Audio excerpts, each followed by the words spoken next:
உத்தரப்பிரதேசத்தில் ஆன்மீக நிகழ்ச்சியில் ஏற்பட்ட கூட்ட நெரிசலில் சிக்கி 116 பேர் உயிரிழப்பு. உயிரிழந்த குடும்பங்களுக்கு குடியரசுத் தலைவர் திரௌபதி முர்மு, பிரதமர் நரேந்திர மோடி உள்ளிட்டோர் இரங்கல்.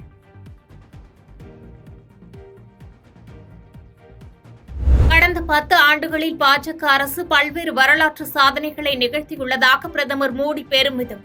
கூட்டணி கட்சிகளை ஒட்டுண்ணி போல காங்கிரஸ் உறிஞ்சுவதாகவும் விமர்சனம்.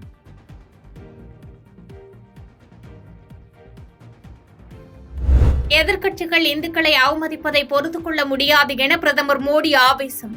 நாட்டின் ஜனநாயகம் தழைக்க இந்துக்களே காரணம் என்று பேச்சு. தமிழ்நாட்டில் பாஜகவின் வாக்கு வங்கி கணிசமாக அதிகரித்துள்ளதாக பிரதமர் மோடி பேச்சு. சிக்கிம் மற்றும் ஆந்திராவில் தேசிய ஜனநாயக கூட்டணி ஆட்சி அமைத்திருப்பதாகவும் பெருமிதம்.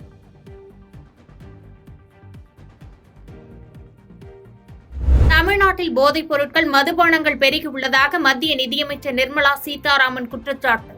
எதிர்ப்பு தெரிவித்து திமுக கூட்டணி கட்சி எம்பிக்கள் முழக்கம்.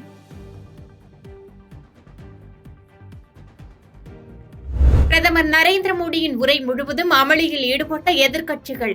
மணிப்பூர் வன்முறை, நீட் முறைகேடு குறித்து முழக்கம்.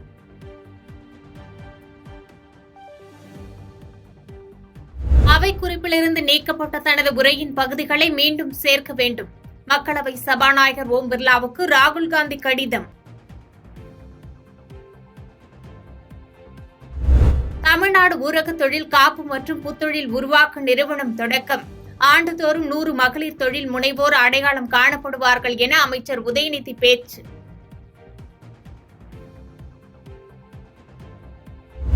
திமுக இரட்டை வேடம் போடுவதாக தமிழக சட்டமன்ற எதிர்க்கட்சித் தலைவர் எடப்பாடி பழனிசாமி குற்றச்சாட்டு. சட்டமன்றத்தில் கள்ளக்குறிச்சி விவகாரத்தை விவாதிக்காமல் நாடாளுமன்றத்தில் நீட் தேர்வு விவாதிக்க கோருவதாக விமர்சனம். விக்கிரவாண்டி இடைத்தேர்தலில் அதிமுக வாக்கு யாருக்கு? திமுக, பாமக தலைவர்களுக்கிடையே கருத்து மோதல். 10 மற்றும் 12ஆம் வகுப்பு பொதுத் தேர்வில் முதல் 3 இடங்களை பிடித்த மாணவர்களுக்கு 2வது கட்டமாக கல்வி விருதுகள். சென்னையில் நடைபெறும் நிகழ்ச்சியில் தமிழக வெற்றிக் கழக தலைவர் விஜய் வழங்குகிறார். முதல் ஒளிவட்ட பாதையை வெற்றிகரமாக நிறைவு செய்த ஆதித்யா L1 விண்கலம் 178 நாட்களில் 2 முக்கிய பரிசோதனைகளை மேற்கொண்டுள்ளதாக இஸ்ரோ பெருமிதம்.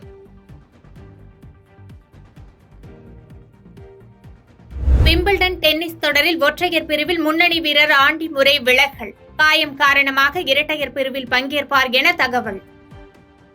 பாதகம் செய்பவரை கண்டால் நாம் பயங்கொள்ளலாகாது பாப்பா. மோதி மிதித்து விடு பாப்பா, அவர் முகத்தில் உமிழ்ந்து விடு பாப்பா. அண்மை செய்திகளை உடனுக்குடன் தெரிந்து கொள்ள இணைந்திருங்கள் இயம்நாடு தொலைக்காட்சியுடன்.